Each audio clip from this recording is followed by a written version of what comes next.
Netflix's Avatar, The Last Airbender brings Nickelodeon's beloved animated series to life with a talented cast led by Gordon Cormier as Aang, Kaya Wensho as Katara, and Ian Ousley as Sokka.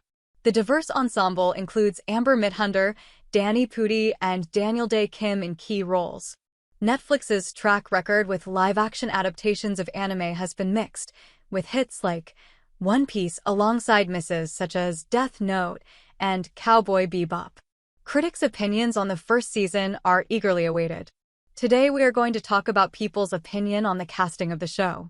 I can explain why a lot of people weren't happy with the casting of Azula and Princess Yue in the new Avatar, The Last Airbender. And it has nothing to do with their acting abilities, they were both great. It has to do with essence, and how, particularly in fantasy, we are used to seeing dramatic. Let's take a step back. What is essence? It's a scale of yang to yin that we all can fall into, depending on how soft or angular we are. Why is it that Cate Blanchett makes the perfect elf or the perfect wicked stepmother? Well, it's because she's a dramatic. And dramatics, because they're so angular, just have this natural otherworldly look to them. Which is why we see them as elves or angels or demons and things like that. Love this chart. I got it from Reddit because it's all of the different Kibi types, but all Asian actresses and celebrities. So over here we have our yin side. So this is going to be that softer. Our girls next doors, our beauty queens. And over here's our yang. This is going to be our angular, our dramatics. Queen of a country, queen of the ocean. You get what I'm saying? Like, all of these women are beautiful, but they give off different vibes just with the way that they look. To go back to casting, I see a lot of people on the internet picking on these women, and she is stunning. Same with her, beautiful. However, they fall on this yin side. And these characters, we were expecting more of a yang beauty. Now that I've pointed this out, every time you're watching fantasy, you're gonna start noticing this. The human women are gonna be more of this yin, and then like the elves or the spirits are gonna be on the yang. She's a dramatic. She'd make a great elf. Great princess of the underworld. Also a dramatic. Look at her. She doesn't even have to open her mouth, and you're like, she could be a fallen angel. She could play that role. Dramatic essence. Without even opening her mouth, she can give you chills because she has that otherworldly essence. And remember, the dramatics can go evil or good. That's where like the acting and the styling comes in. And people keep talking about the 2010 Princess Yue. Oh my god, her wig was so much better, by the way. But it's because she is far more angular. She gives off an angelic essence. She's on this side of the yang spectrum.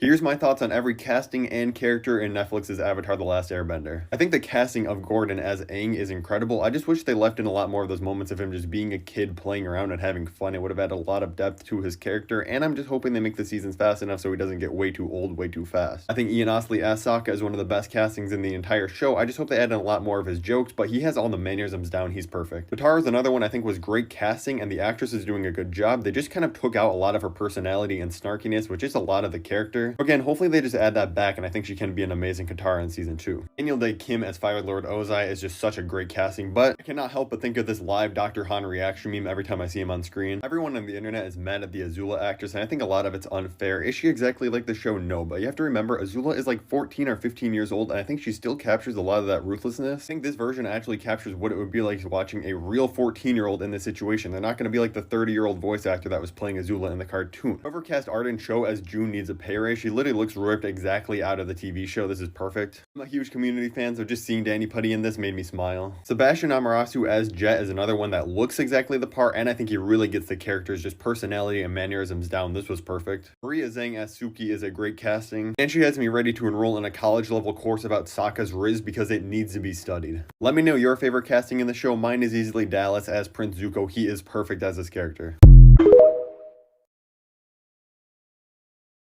Well, Katara and Sokka were probably not cast with black actors for the live-action Avatar: The Last Airbender series because Katara and Sokka were not black in the original cartoon. They had some melanin on them, yes, which doesn't appear as present in this live-action cast, but brown skin does not necessarily mean that someone is black or of the African diaspora. And actually, each nation within Avatar: The Last Airbender draws from specific Asian cultures. The Water Tribe is based off of indigenous Arctic cultures, such as the Inuit, the Cyreniki, and the Yupik. I apologize now for any errors in pronunciation. The Earth Earth Kingdom has a lot of Chinese inspiration from the Ming and Qing dynasties, as well as Japan's feudal era. This is probably my favorite drip of the four. The Fire Nation takes a lot of inspiration from Imperial Japan, and the Air Nomads draw largely from Tibetan monks and from Hinduism. Ryan and Mike, the original creators of Avatar, are none of those. But they have been very vocal over the years about consulting experts within the cultures, particularly when it came to bending and all the different martial arts that inspired the movements and techniques. And in general, they just tried to be mad respectful to these cultures. It is not my place to tell you whether or not they were successful in that, but now you know. So I hope that helps to clear that up a bit. There are definitely some valid concerns when it comes to the casting for the new Avatar series, but a lack of black people in the Water Tribe is not one of them. There are no black people in Ba Sing Se.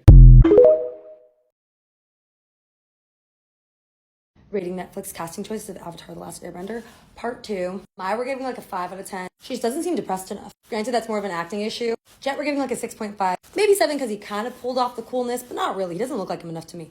Tio, I don't think actually looks like him, but the energy is there. Wide-eyed, curious, determined, 8 out of 10. Uncle, I know this is controversial. We're going to go with 8 out of 10. I would have liked more wrinkly, gaunt wisdom. Seems like this guy is playing a cartoon version of this guy, which I kind of appreciate, honestly. Rating Netflix casting choices of Avatar: The Last Airbender, Part 6.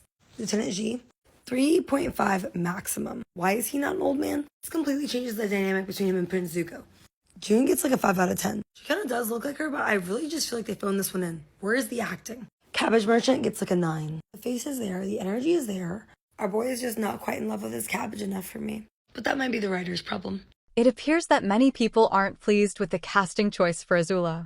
I vaguely recall reading somewhere that she got the role because she's the director's daughter. However, in my view, she was ideal for the part. Her acting was flawless, and I don't see any issue as long as she nailed her character, which she did.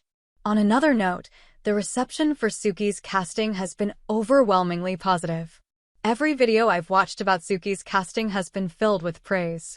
Unfortunately, the internet can be a harsh place, with many resorting to bullying when they dislike something. But before we wrap up, let's hear what this creator has to say about the casting choices for Azula and her companions.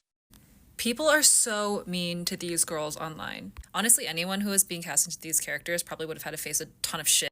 Like, imagine having to play someone's childhood crush from a cartoon in the early 2000s, now in 2024, in a live action remake of. That's like a hard standard to live up to. I have one more episode left of the series, like I have the season finale left, but my general thoughts on the live action is that everything seems kind of rushed. The writing seems a little rushed, like some ends aren't like super tied up, and then the costuming and makeup and like wigs and hair. Like, I actually feel like these castings were great, but man, these wigs suck. Booty. Why did they feel the need to...